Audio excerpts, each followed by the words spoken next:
All right. This also brings us to our 1 Peter passage. So, as we said before, fasten your seatbelts and put your crash helmets on. We're going to get into it here.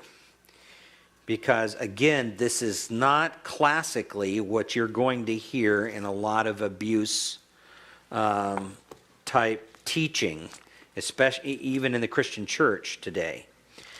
All right. 1 Peter chapter 3 and verse 1. He says, in the same way. The Greek terminology here is, you can translate this in the same way, you can translate this likewise. Like what is the idea? Or in the same way as what?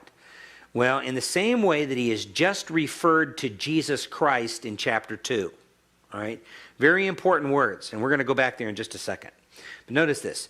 You wives, he says, be submissive to your own husbands, so that if any of them are disobedient to the word, they may be won over without a word by the behavior of their wives.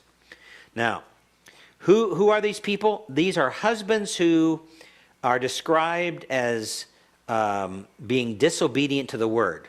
Now, primarily, that's a reference to an unbeliever. However, Peter states it in such a way that it has a broader context to it. It could be a person who professes to be a believer who is acting like an unbeliever. Okay?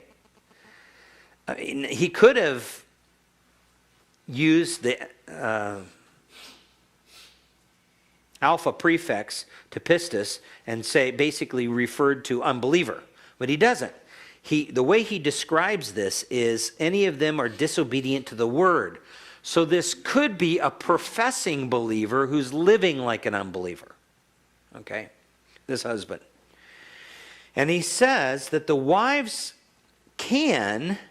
may be, the husbands may be won over without a word by the behavior of their wives.